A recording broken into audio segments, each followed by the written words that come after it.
Fpl Physio here, back with a game week 11 injury wrap up. Just a quick introduction to this channel. I'm currently ranked 1024, and the concept is very, very simple. The better the rank, the better the physio room. This was the physio room we started at, and we've upgraded because of the rank. So now we are in this golden physio room.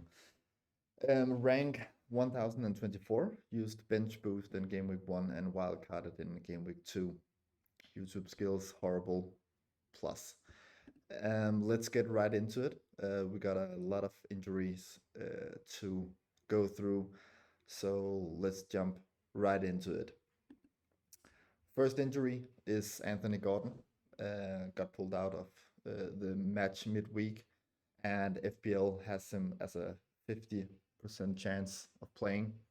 The model which I've created called expected return to play has gotten as 0.14%.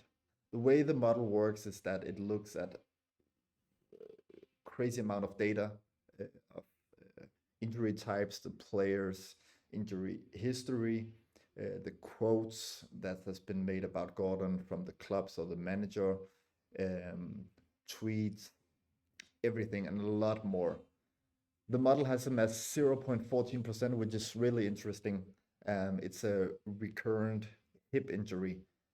So maybe that's why the model predicts it to be 0.14. Maybe it predicts that Newcastle would be cautious here. Gordon, the first one.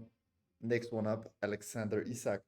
The FPL predicts him to have a 75% chance of playing. Isak has been dealing with a reported groin issue and just returned to training this week. And groin issues in this matter usually takes 14 to 21 days, depending on the grade, of course. Slot said that he has returned to training for the first time, but he also said give him some time. So the model predicts it to his expected return to play to 8.8%. If the expected return to play is 100%, then it predicts the player to be able to play the coming game week. And if 0, it predicts him not to play at all. So 8.8% is a lot lower than what the FPL predicts. Kudus out with a apparent knock. Those usually takes around a few days, and the FPL predicts him to be have a 75% chance of playing. This video will be made before the press conference of Thomas Frank, so let's see what that says. But the model has him expected return to play, so there's an 85% chance of him playing this game week. Next up is Victor Gyökeres. The FPL has him as a 50% chance of playing. Gyökeres has been suffering with a hamstring injury, tightness, maybe a slight tear. We don't know exactly. Arteta was very, very cautious of giving out too much information this press conference and hinted that I can't recall exactly what he said, but he said something that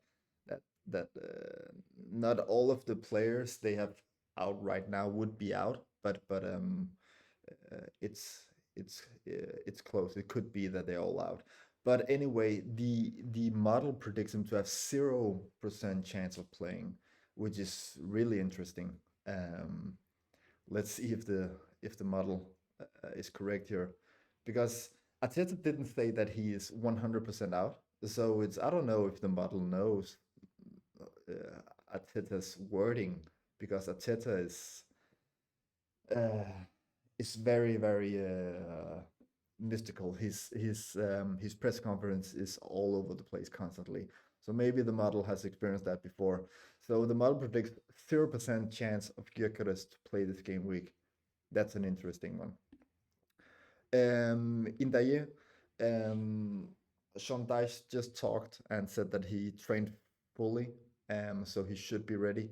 The screenshot I took from FPL says 75% chance of playing. I think they'll update it and remove that, but you never know. The model says 94%, so as close to 100% as we almost can get. The last one, Ismail Assar, there was doubts because apparently he got subbed off midweek and due to some hamstring tightness. No comments were made on Ismail Assar during the press conference by Glasner. So I assume that could be the reason why the model expects Ismail Assar to play. At least it gives him a 99% chance of playing. Last one, I think so, is Mitoma. What we know is that during the press conference, it was mentioned that he would be a 50-50. The FPL has him currently at 25% chance of playing. The model says 30% chance of playing. So not really giving the 50% chance as mentioned at the press conference. But it could also be because we have the international break coming up, and it could be that maybe now is not the time to risk a player. I think that if he plays, he probably won't play from start, and he might be given a few minutes, 20 to 30 minutes. It's like the standard introduction. And back to Anthony Gordon. Just to wrap up the model, it's made to predict whether or not they will take part in the next game week. So this coming game week. Let's see how it does, and let me know in the comments if you like the idea of the expected return to play, and let me know what you think.